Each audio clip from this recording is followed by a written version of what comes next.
Got a housing expert here, Andrew Teacher. Very good to see you, Mr. Teacher. And on that issue of house building, you go along with that. We've got to really get building hundreds of thousands of units, flats, houses, whatever they are. Correct. I mean, I think it's worth stepping back and looking at what the fundamental issues are for why developers aren't building so many. And there are two fundamental things that drive the housing market. One is land, which obviously is very expensive in places like London, in urban centres. And the other thing is the planning system. And if developers can find it easier to unlock the land and unlock the planning, then we'll see more homes built in a quicker fashion. And I think it's worth looking at, as an example, as we come up to 2 years of the Olympics, just what the government was able to do in Stratford across a number of different local authority areas in London, and a large heap of land that had been dormant and derelict for decades, and by basically banging its fists on the table, it was able in a comparatively short space of time to deliver thousands of homes, heaps of infrastructure and a hell of a lot of new facilities in a dense urban environment. But interesting, that analogy, isn't it, though? Because, you know, they knew the nation was behind them. The nation as a whole wanted to have the Olympics in London. They wanted great facilities and they wanted a great games, and that's what we got.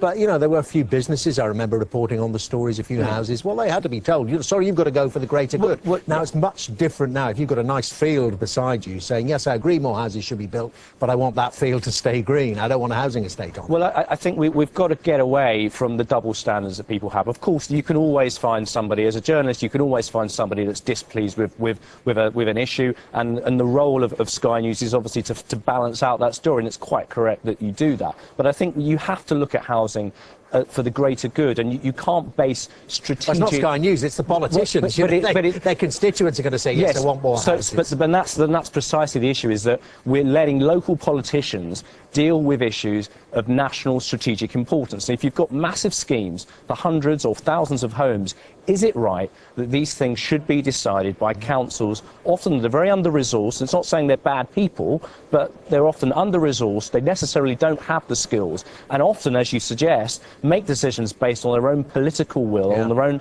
political paths, which don't quite tally with the strategic and the social needs as a country. Well, let's jump forward on that. Say the homes start to be being built. The effect, as I suggested to the Chief Secretary there, the effect could be to bring house prices down. A lot of people regard it as their retirement assets, and also presumably rental yields would drop as well. A lot of people have got property as an investment. Yes, I mean, that's correct. I mean, what we're also starting to see in the market is a slight change on that side of things, on the rental side of the market. And what we are seeing are large institutions such as pension funds, insurance funds, that are coming into areas in Manchester and in London to build corporately backed blocks of homes for rent, a bit like they do in the States. And it's a very common, very mature market in the United States, where you have large rental blocks provided by brands and big companies, in the same as you have with car rental or aviation. You have big brands like EasyJet or Virgin that you rent a flight from, you pay for a flight from, or you rent a car from, or whatever.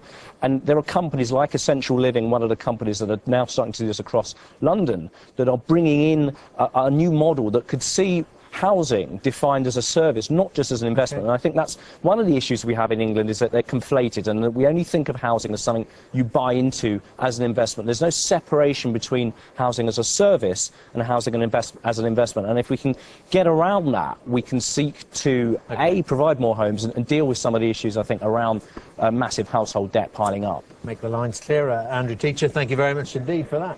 Housing expert there, Andrew Teacher. I want to turn to